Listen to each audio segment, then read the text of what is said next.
Hello বন্ধুরা, আমি শেখ গন্ডিল। এখন আমি করবো আদিত্য স্যার পোদ্দার পরিচালিত ডিজনি হটস্টারের নতুন web series the secrets of the সিলেদার্সের রিভিউ। 6 এপিসোডের এই সিরিজটার ভালো দিক খারাপ দিক নিয়ে আলোচনা করবো আজকের এই ভিডিওতে।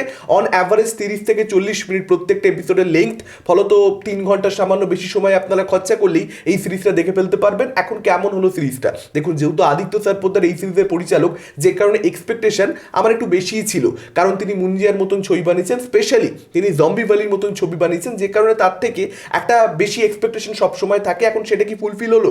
এক কথায় বলতে গেলে আমি বলবো ফুলফিল হয়নি। এটা একদম খাজা কাজ হয়নি, একদম জঘন্য কাজ হয়নি। কিছু পজিটিভ অবশ্যই রয়েছে, তবে ওভারঅলে এক কথা এটাকে ভালো সিরিজ কখনোই বলা যাবে না। দেখুন, প্রথম ভালো দিক তো হচ্ছে প্রিমাইস, খুবই ইন্টারেস্টিং প্রিমাইসটা। ছত্রপতি শিবাজি মহারাজের সময় একটা খাজানা, সেই খাজানাটা এক্স্যাক্টলি কি কেউ জানে না, সেটাকে প্রোটেক্ট করবার দায়িত্ব যুগের পর যুগ ধরে বংশ পরম্পরায় পালন করে এসেছে শিলেদাররা। সেই শিলেদারদেরই বংশজ হচ্ছে প্রোটাগনিস্ট, যে ক্যারেক্টারটা এখানে প্লে করেছেন রাজীব। তাকে এবার এই খাজানাটা প্রোটেক্ট করতে হবে বদ লোকেদের হাত থেকে। এবার এই খাজানাটা এক্স্যাক্টলি কি, কিভাবে সেটা প্রোটাগনিস্ট এখানে প্রোটেক্ট করছে, বদ লোকেরা কিভাবে সেটা পেছনে পড়ে যাচ্ছে, বদ লোকেদের মোটিভটা আসলে কি, যাবতীয় জানতে গেলে এই সিরিজটা আপনাদেরকে দেখতে হবে।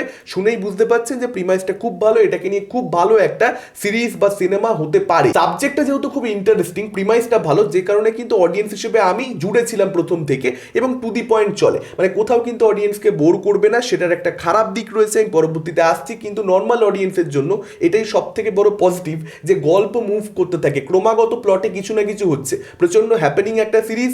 এই ক্লু পাচ্ছে, সেই ক্লুটাকে সলভ করছে, আবার অন্য ক্লু পাচ্ছে, যেটা ট্রেজার হান্টের মধ্যে হয়। মানে ট্রেজার হান্টের যে ট্রোপসগুলো, সেগুলোকে কিন্তু মেনটেন করা হয়েছে, ফলত একটা বেসিক কাজ দাঁড়িয়ে গেছে। পারফরমেন্সেস ভালো, রাজীব প্রোটাগনিস্ট হিসেবে ভালো কাজ করেছেন, তার সঙ্গে সঙ্গে আশিস বিদ্যার্থী, তার পারফরমেন্স আর ভালো লেগেছে। বাকিরাও ঠিকঠাক, ডিরেক্টরও ভালো, মোটামুটি একটা জায়গায় কাজটাকে দাঁড় করিয়ে দেওয়া গেছে। কিছু জায়গাতে আমার ইমপ্রেসিভ লাগছিল, যেমন থার্ড এপিসোডের শেষটা, সেই জায়গাতে সিরিজটা একটু ওঠে, মনে হয় যে এবার খুব ভালো কিছু হতে পারে, বাকি এপিসোডগুলো হয়তো দুর্দান্ত হবে।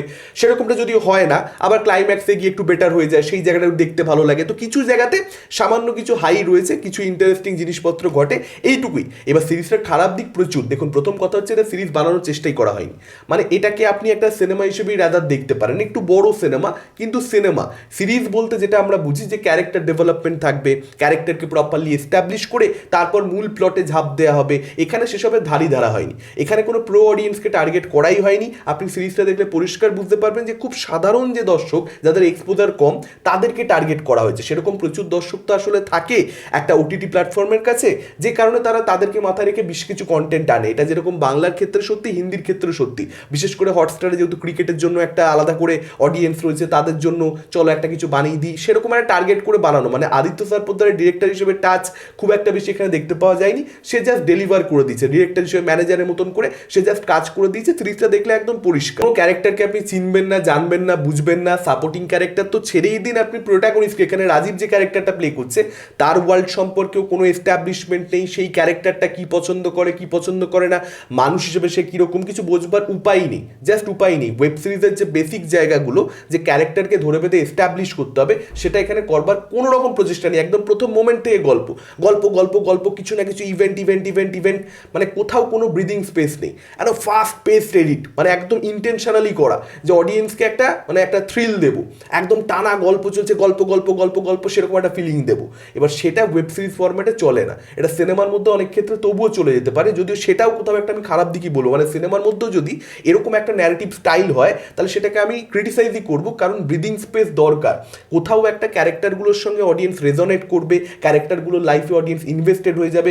সার্টেন একটা ক্যারেক্টার ডেভেলপমেন্ট সিনেমার মধ্যেও দরকার পড়ে। এটাকে যদি আমি সিনেমা হিসেবেও দেখি, সেক্ষেত্রেও আমি এটাকে ক্রিটিসাইজ করবো, এটা ভালো কখনোই নয়। ডেফিনেটলি প্লট হেভি হোক, প্লট হেভি কাজ তো হয়, খুব ভালো হতেই পারে, আপনি সেটা বানাতেই পারেন, কিন্তু তার মানে এটা নয় যে ক্যারেক্টারের মধ্যে কোনো মেটেরিয়াল থাকবে না, ক্যারেক্টার উইক হবে। অনেক ক্ষেত্রে এরকম হয় যে ইনসাইটিং ইনসিডেন্টটা প্রোটাগনিস্টের ক্ষেত্রে অনেকটা আগে চলে আসে, যে সময় আসা উচিত স্ক্রিন প্লের মধ্যে, তার অনেকটা আগে, মানে একদম শুরুতেই চলে আসে। হতেই পারে সেটা, সেক্ষেত্রে ক্যারেক্টার এস্টাবলিশমেন্ট আপনি শুরুতে না করতে পারলে, আপনি নানান এপিসোডে একটু একটু করে করতে করতে যাবেন, যে সেকেন্ড এপিসোডে একটু ডেভেলপমেন্ট দিলেন, থার্ড এপিসোডে একটু ডেভেলপমেন্ট দিলেন। সেই জিনিসটাও কিন্তু নানান ওয়েব সিরিজের ক্ষেত্রে, বিখ্যাত সমস্ত সিরিজের ক্ষেত্রে আমরা দেখতে পেয়েছি। সেটাও এখানে করবার ধারা হয়নি, একদম গল্প গল্প, এটা ওখানে ছুটছে, সেখানে ছুটছে, এখানে ছুটছে।